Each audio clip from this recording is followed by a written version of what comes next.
आज हम स्टार्ट करेंगे class 10th geography chapter 2 and that is forest and wild life resources. तो last कुछ लेक्चर्स में हमने कवर किया था चैप्टर 1 को, जिसकी प्लेलिस्ट का लिंक मैं आपको डिस्क्रिप्शन बॉक्स और कमेंट बॉक्स में दे दूँगी, वहाँ से आप देख सकते हैं। और अगर इन लेक्चर्स के आपको नोट्स बनाने हैं, मींस अगर ये लेक्चर्स की पीडीएफ्स आपको चाहिए तो टेलीग्राम का लिंक मैं दे दूँगी आपको डिस्क्रिप्शन बॉक्स में। टेलीग्राम से आप ये पीडीएफ डाउनलोड कर सकते हैं इजीली और नोट्स बना सकते हैं। तो चलिए फिर वीडियो को शुरू करते हैं। तो जैसे कि आपको चैप्टर के नेम से ये चीज़ क्लियर होगी कि मेनली इसमें हम फॉरेस्ट और वाइल्ड लाइफ रिसोर्सेज के बारे में पढ़ने वाले हैं। और चैप्टर 1 में हमने पढ़ा था जितने भी आपके नेचुरल रिसोर्सेज थे, और रिसोर्सेज का मेनली क्लासिफिकेशन क्या था आपका, सॉइल रिसोर्सेज और लैंड रिसोर्सेज, यही कुछ टॉपिक्स थे आपके चैप्टर 1 में। तो मेनली रिसोर्स प्लानिंग हमने उसमें पढ़ा था, और यहाँ पे हम मतलब सेम उसी चीज़ों को कनेक्ट करने वाले हैं। फॉरेस्ट और वाइल्ड लाइफ का एक टच आपको इसमें देखने को मिलेगा। तो चलिए स्टार्ट करते हैं। देखिए, सबसे जो पहली टर्म है यहाँ पे, बायोडाइवर्सिटी एंड बायोलॉजिकल डाइवर्सिटी, क्योंकि चैप्टर में ये वर्ड आप बार बार देखेंगे, तो कुछ टर्मिनोलॉजीज़ मैंने यहाँ पे इंक्लूड की हैं जो कि चैप्टर में बार बार यूज़ होंगी, तो आपको पता होना चाहिए। तो पहले हम उन टर्मिनोलॉजीज़ को एक बार क्लियर कर लेते हैं, मीन्स एक बार उनको देख लेते हैं, उसके बाद हम अपना चैप्टर स्टार्ट करेंगे। ठीक है, तो यही सारे टर्म्स आप चैप्टर में भी पढ़ने वाले हैं, बट उनको हम पहले ही पढ़ रहे हैं। उसका रीज़न ये है कि जब चैप्टर के बीच में ये टर्म्स आएंगी तो आपको कोई भी प्रॉब्लम नहीं होगी। ठीक है, तो सबसे पहले देख लेते हैं बायोडाइवर्सिटी। तो देखिए, बायोडाइवर्सिटी का अगर मैं एक बार आपको इसका हिंदी मीनिंग बता दूं तो शायद इसको समझना और भी आसान होगा। बायोडाइवर्सिटी मीन्स जैव विविधता। तो देखिए, विविधता मीन्स समझते हैं आप वैरायटीज़, और जैव मीन्स आपके जितने भी बायोटिक एंड एबायोटिक फैक्टर्स हैं उनकी एक डाइवर्सिटी। सिंपल वर्ड्स में अगर हम बात करें तो the diversity of plants and animal which are closely integrated and interdependent. Means आप अपने एनवायरनमेंट में या किसी भी रीजन में जितने भी आप plants, animal, flowers, means flora fauna जितने भी आप देखते हैं, या फिर अगर सिंपलीफाई हम इसको करने की कोशिश करें तो जितनी भी आप वैरायटी ऑफ स्पीसीज़ देखते हैं, जैसे आपके एरिया में आप डॉग्स या कैट का सिंपल एक एग्जांपल लेते हैं, इनकी वैरायटीज़ आपने देखी होंगी, या इन स्पीसीज़ का जो एक कैटेगराइजेशन आपने पढ़ा होगा, वही सारी चीज़ें कि एक किसी पर्टिकुलर रीजन में प्लांट्स और एनिमल्स की कितनी स्पीसीज़ या कितनी डाइवर्सिटी उनकी पाई जाती है। तो उस कंक्लूज़न ये निकलता है कि उस चीज़ को हम बोलते हैं बायोडाइवर्सिटी। जैसे कि अगर हम बोलें कि इंडिया में आपका जब आप जाते हैं हिमाचल या उत्तराखंड की तरफ जाते हैं तो वहाँ पे बायोडाइवर्सिटी बहुत ज़्यादा है। तो कहने का मतलब यह है कि वहाँ पे आपको प्लांट्स, एनिमल्स या फ्लावर्स या फ्रूट्स की स्पीसीज़ काफ़ी ज़्यादा मिल जाती हैं। तो इसलिए हम कहते हैं कि वो जो रीज़न है आपका, बायोडाइवर्सिटी काफ़ी रिच है वहाँ पे। और उसी की जगह जैसे मान लीजिए हम राजस्थान की बात करते हैं, तो राजस्थान में आपको पता है कि जो आपके वाइल्ड रिसोर्सेज हैं, वाइल्ड लाइफ हो गई, या फिर आपके फॉरेस्ट रिसोर्सेज हैं, वो इतना ज़्यादा ग्रो नहीं कर पाते हैं क्योंकि वाटर की अवेलेबिलिटी वहाँ पे ज़्यादा ठीक ठाक नहीं है। उसके अलावा सॉइल की बात करें तो वो भी काफ़ी सैंडी होती है टेक्सचर में, जिसकी वजह से काफ़ी ज़्यादा फ्लोरा फोना वहाँ पे ग्रो नहीं कर पाती है। तो इसी वजह से राजस्थान में भी फ्लोरा फोना काफ़ी कम देखने को मिलती है। तो हम कह सकते हैं कि वहाँ की जो बायोडाइवर्सिटी है वो इतनी ज़्यादा रिच नहीं है, मीन्स वहाँ पे बायोडाइवर्सिटी बहुत ज़्यादा कम है। ठीक है, तो आई होप अब ये टर्म आपको क्लियर हो गई होगी। बाकी जब हम चैप्टर में इसको पढ़ेंगे तो और डिटेल में हम इसको डिस्कस करेंगे। ठीक है, नेक्स्ट टॉपिक है हमारा नेचुरल वेजिटेशन। तो ये भी टर्म से आपको पता चल जाएगा। देखिए, नेचुरल वेजिटेशन ये है कि जिसमें ना आपको कोई भी एफर्ट नहीं लगाने पड़ते हैं, जो अपने आप ग्रो होती है। Mainly it refers to a plant community which has grown naturally, means जो अपने आप ही ग्रो करती है। जैसे कुछ एरियाज़ में आपने ना घास को देखा होगा, कोई भी वहाँ पे घास को लगाता नहीं है, बट ग्रेजुअली वो जो घास वहाँ पे होती है अपने आप बार बार वो ग्रो करती रहती है। आप उसको काट देते हो तो वो फिर से ग्रो करने लगती है।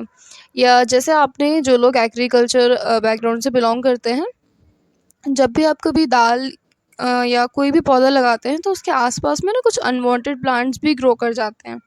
ठीक है, तो वही आपको कहलाती है नेचुरल वेजिटेशन। इसमें आपका फॉरेस्ट भी आता है, कुछ एरियाज़ में आपने देखा होगा बहुत घने घने जंगल होते हैं, तो क्या कोई जाता है वहाँ पे पेड़ पौधे लगाने के लिए? नहीं। वहाँ पे जो वेजिटेशन है वो नेचुरली ग्रो करती है, उसके काफ़ी सारे फैक्टर्स हैं किस वजह से वो ग्रो करती है, वो हम चैप्टर में डिटेल में डिस्कस करेंगे। उसके अलावा फॉरेस्ट, ग्रासलैंड, ये सारी चीज़ें आपकी जब नेचुरली ग्रो होती है, मीन्स बिना किसी ह्यूमन काइंड के एफर्ट के, तभी कहलाती है आपकी नेचुरल वेजिटेशन। ठीक है, और इसके लिए हम एक टर्म और यूज़ करते हैं which is called virgin vegetation. I hope it's clear. तो नेक्स्ट टर्म देख लेते हैं हम आपकी endemic plants. So endemic plants basically refers to the virgin vegetation which are purely Indian. They are also known as indigenous species. देखिए कहने का मतलब ये है कि वो आपका कोई भी वेजिटेशन या कोई भी आप कह सकते हो फ्लोरा फोना, कोई भी फ्रूट, मतलब आपका कोई भी फ्रूट या वेजिटेबल हो सकती है, या और भी कुछ हो सकता है, प्लांट की कोई स्पीसीज हो सकती है जो मेनली सिर्फ इंडिया में ही पाई जाती है। मीन्स जो केवल इंडिया, या फिर आप कह सकते हो आप अगर इंडिया के रहने वाले नहीं है, मान लीजिए आप ना यूएसए या आप न्यूजीलैंड में रहते हैं, तो मान लीजिए जैसे न्यूजीलैंड में एक कीवी नाम का बर्ड होता है, वो बर्ड केवल और केवल न्यूजीलैंड में ही मिलता है, तो उसको क्या कहा जाता है कि वो वहाँ की एक इंडिजीनियस स्पीसीज़ है, क्योंकि किसी और कंट्री में या किसी और रीजन में वो सेम नहीं मिलता है। तो इसी तरीके से कोई भी फ्रूट या किसी भी चीज़ का हम एग्जांपल ले सकते हैं कि जो केवल मेनली इंडिया में ही ग्रो करती है और इंडिया के अलावा किसी और स्टेट में या कहीं और वो नहीं पाई जाती है, तो वो स्पीसीज़ आपकी कहलाती है एंडेमिक। ठीक है, एंडेमिक के लिए हम एक टर्म और यूज़ कर सकते हैं विच इज़ इंडिजीनियस। तो I hope it's clear. Indigenous species mainly जो आपके ही रीजन से बिलोंग करती है, जो कहीं और नहीं पाई जाती, तो क्योंकि हम इंडिया की बात कर रहे हैं तो विच इज़ प्योरली इंडियन। फिर नेक्स्ट टर्म है आपकी इकोसिस्टम। ठीक है, तो इकोसिस्टम आपके एक बायोलॉजी का ही एक पार्ट होता है, ये भी मीन्स उसी की एक ब्रांच आप इसको कह सकते हो। इकोसिस्टम में क्या होता है, all the plants and animals in an area are interdependent, मतलब किसी भी एरिया में पाई जाने वाली प्लांट्स की स्पीसीज कह लीजिए या एनिमल्स की कह लीजिए, जो कि क्या होती हैं, इंटरडिपेंडेंट होती हैं। मीन्स एक दूसरे के बीच में इंटरेक्शन होगा, कोई एक रिलेशन होगा। एनिमल्स हो सकता है प्लांट्स पे डिपेंडेंट हो और प्लांट्स किसी और चीज़ पे डिपेंडेंट हो, या अगर हम यहाँ पे मैन की बात करें, एक तरीके से ना आपकी ये फूड चेन बन जाती है कि मैन मान लीजिए इनडायरेक्टली प्लांट्स पर डिपेंडेंट है, एनिमल भी आपका प्लांट्स पे डिपेंडेंट है। प्लांट्स को सॉइल और वाटर चाहिए, तो ये सॉइल और वाटर पे डिपेंडेंट है, और हम भी वाटर पे डिपेंडेंट है। तो डायरेक्टली और इनडायरेक्टली सारी चीज़ें आपस में ना इंटरलिंक करती हैं, तो वो जब एक सिस्टम आपका बन के आता है उसको हम कहते हैं इकोसिस्टम। मीन्स एक पर्टिकुलर एनवायरनमेंट में रहने वाले जितने भी आपके प्लांट्स, एनिमल्स, ह्यूमन बींग्स या जितनी भी चीज़ें हैं जिनका आपस में एक कोरिलेशन हो। ठीक है, एक दूसरे के साथ एक रिलेशन होता है एक फिजिकल एनवायरनमेंट में, तो इसी टर्म को या इसी एक प्रोसेस को, या आप कह लीजिए कि इसी एक सिस्टम को हम बोल देते हैं इको सिस्टम। ठीक है, तो ये भी काफ़ी सिंपल सा था। नेक्स्ट हम देख लेते हैं वाइल्ड लाइफ। तो इसको वैसे हमें पढ़ने की ज़रूरत नहीं है, सबको ये पता ही होगा वाइल्ड लाइफ क्या होती है, बट क्योंकि आपके चैप्टर में है तो इसलिए मैंने इसको इंक्लूड कर लिया है। वाइल्ड लाइफ में क्या होता है, mainly wild animals living in natural environment. देखिए नेचुरल एनवायरनमेंट में जितने भी आपके वाइल्ड एनिमल्स प्रेजेंट होते हैं उन्हीं को हम क्या कह देते हैं, वाइल्ड लाइफ। ठीक है, या आप कह लीजिए उनकी लाइफ को वाइल्ड लाइफ। उसके अलावा यहाँ पे दो टर्म्स हैं जो कि आप क्लास 9th में भी पढ़ चुके हैं, बट फिर से एक बार हम इनको देख लेते हैं ताकि चैप्टर में आगे आपको कोई भी प्रॉब्लम नहीं आए। तो सबसे पहली टर्म थी यहाँ पे फ्लोरा। तो देखिए फ्लोरा कुछ फ्लावर जैसा साउंड करता है, तो उसी से आप याद रखेंगे कि फ्लोरा मेनली क्या है, plants of a particular region और अ पीरियड। मीन्स किसी एक पर्टिकुलर रीजन में या किसी टाइम पीरियड में मिलने वाले प्लांट्स की जो स्पीसीज होती हैं या जो प्लांट्स होते हैं उन्हीं को हम बोलते हैं फ्लोरा। ठीक है, उसके अलावा फोना बोलते हैं स्पीसीज ऑफ एनिमल्स को। एनिमल्स की स्पीसीज़ के लिए एक टर्म यूज़ करते हैं बायोलॉजिकली में और जोग्राफिकल्स में, उसको बोलते हैं फोना। देखिए कुछ जोग्राफिकल टर्म्स कहने का मतलब ये है कि सेम चीज़ें, जैसे आप इसको अगर जोग्राफी के अलावा पढ़ते हैं तो आप फ्लावर बोल सकते हैं, प्लांट्स बोल सकते हैं, एनिमल्स बोल सकते हैं, या आप स्पीसीज ऑफ एनिमल्स बोल सकते हैं। बट जब आप एक पर्टिकुलर सब्जेक्ट पढ़ते हैं, जैसे मान लीजिए इकोलॉजी पढ़ते हो, बायोलॉजी पढ़ते हो, उसी तरीके से अगर आप ज्योग्राफी पढ़ रहे हो तो जो टर्मिनोलॉजी यूज़ होती है वो आपका उसी सब्जेक्ट से रिलेट करती है। तो ये आपके कुछ ज्योग्राफिकल टर्म्स हैं जो आपको याद रखनी ज़रूरी है।